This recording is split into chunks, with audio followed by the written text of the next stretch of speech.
Fala, tudo bem com você? Diz uma coisa para mim, você é uma pessoa preconceituosa?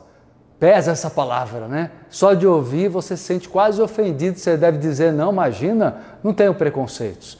Normalmente você entende que o preconceito diminui uma outra pessoa, não é? Não sempre. Às vezes o preconceito é positivo. Vamos conversar sobre isso.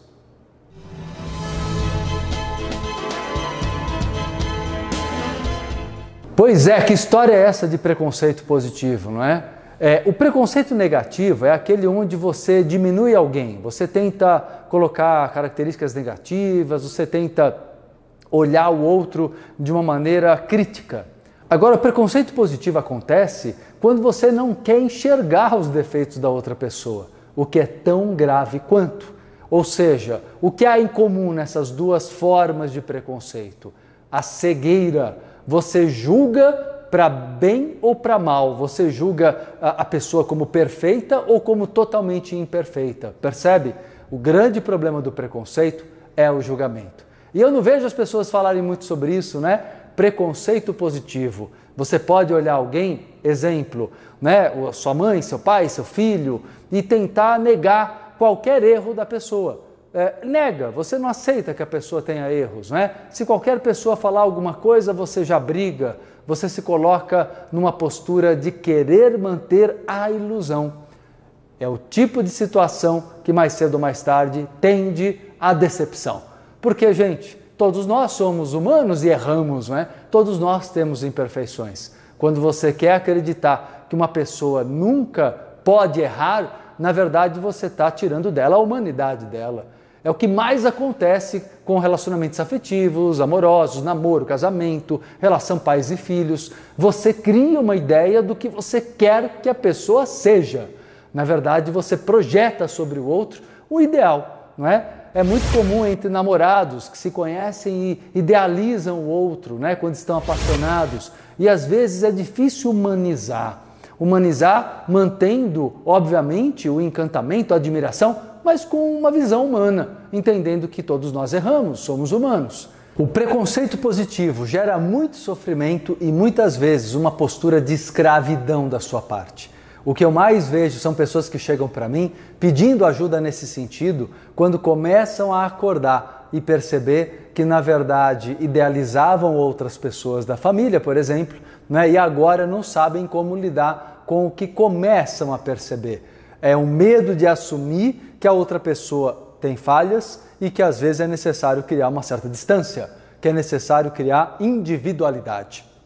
Por que tão sofrido, não é, para as pessoas gerar individualidade? Porque nós não somos educados para isso. Desde crianças, nós somos educados para vivermos, para obedecer, para nos ajustarmos, para agradarmos aos outros. Então, agora, na fase adulta, você descobre que é um indivíduo que tem sonhos, que tem ideais, que tem vontades que não batem muitas vezes com aqueles seus familiares, com as pessoas que conviviam com você, e que a partir do momento que você busca teus sonhos, muitas vezes você é criticado, você é rejeitado.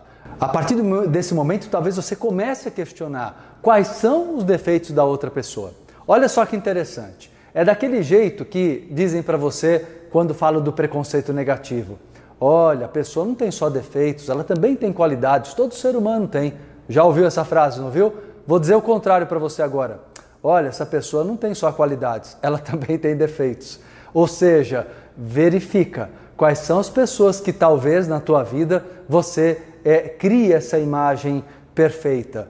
E como eu disse, isso é fadado a gerar sofrimento. Porque mais cedo ou mais tarde você vai perceber que isso está gerando em você uma dependência, um processo de escravidão, ou então, no mínimo, você vai acabar se decepcionando por perceber que a pessoa não vai assumir para sempre aquela postura que te agrada. Ela tem opiniões próprias também, ela tem vontades próprias também, e pode até ser que ela mude o modo de conduzir a própria vida. Então, sabe qual é a melhor coisa? É você estudar mais a personalidade humana, sua e das pessoas. Entenda, todos nós precisamos hoje sermos um pouco mais terapeutas, não é? Isso não é privilégio de profissional, não. Todo ser humano que quer ter prosperidade, que quer ter equilíbrio emocional, que quer se relacionar bem com os outros, precisa compreender sobre psicologia, sobre o lado terapêutico, sobre como funciona a mente e o coração humanos. Se você não compreende, você não consegue colocar na devida medida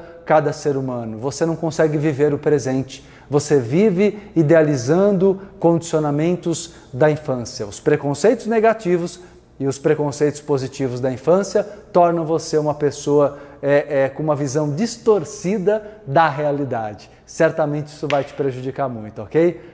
Bom, se você curtiu o vídeo de agora, a dica de hoje, dá seu like aqui, super importante para mim, né? Sempre comento isso, mas é verdade, eu sempre acompanho comentários de vocês também, sugestões. Não deixa de se inscrever no canal se você não for inscrito ainda, para receber todas as notificações dos vídeos inéditos.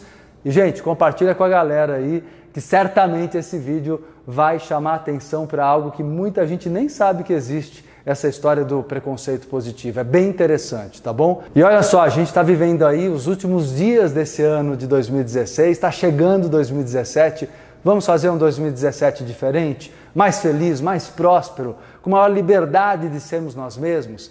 Quer que eu te ajude nisso? Eu vou te ajudar. É só entrar no meu Facebook, na página pública, facebook.com/Marcelo Cotrim. Lá tem um post justamente questionando isso a vocês. O que você quer saber que eu possa ajudar, tirar dúvidas sobre como viver melhor para o ano de 2017, tá bom? Deixa a tua pergunta lá, que eu vou acompanhar e farei vídeos a partir agora de janeiro de 2017 para responder cada um de vocês. Grande abraço, até a próxima.